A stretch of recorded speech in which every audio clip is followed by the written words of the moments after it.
अस्सलाम दोस्तों, वेलकम है आपका मेरे चैनल में। तो आज इस वीडियो में आप दोस्तों को बताऊंगा कि किस तरह आप डाउनलोड कर पाएंगे इंस्टाग्राम की वीडियोस को जो कि लाइव स्ट्रीम्स हैं, और इससे आप कोई भी स्टोरी भी डाउनलोड कर पाएंगे। और लाइव स्ट्रीम जो हैं जो सेव्ड हो जाती हैं और 24 आवर के लिए रहती हैं, तो वो आप किस तरह एक तो इससे शो हो गई आपको, अगर शो नहीं हो रही हैं आपकी क्रोम में तो, या और इसके अलावा फिर आप उसे डाउनलोड भी कर पाएंगे। तो बहुत ही इजीली आप डाउनलोड कर पाएंगे। सिर्फ आप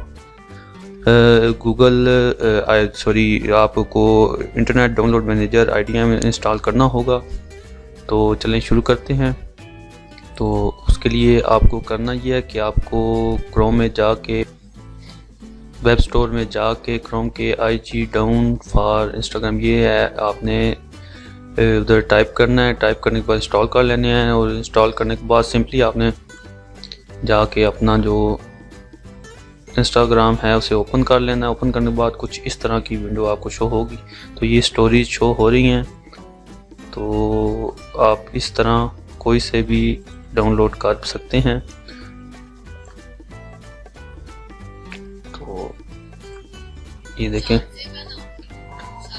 ये स्टोरी, इसको पास किया, यहाँ पर IDM का ऑप्शन आ गया डाउनलोड का। तो यहाँ से आप कोई भी फॉर्मेट से डाउनलोड कर सकते हैं और इजीली आप डाउनलोड कर पाएंगे। ये देखें, तो इस तरह आप किसी भी लाइव स्ट्रीम को डाउनलोड कर सकते हैं इंस्टाग्राम की गूगल क्रोम को यूज़ करते हुए। तो क्योंकि जो IG स्टोरी है गूगल क्रोम में जिससे पहले डाउनलोड की जाती थी, वो अब वर्क नहीं हो रही, उसको बैन कर दिया गया। तो आप इस एप्लीकेशन एक्सटेंशन को यूज़ करें और वीडियो डाउनलोड करें। उम्मीद है आप दोस्तों को ये वीडियो पसंद आई होगी, और पसंद आई है तो वीडियो को लाइक ज़रूर कीजिएगा और मेरे चैनल को भी सब्सक्राइब कर दीजिएगा। मिलते हैं नेक्स्ट वीडियो में। दुआ में याद रखिएगा। खुदा हाफिज़।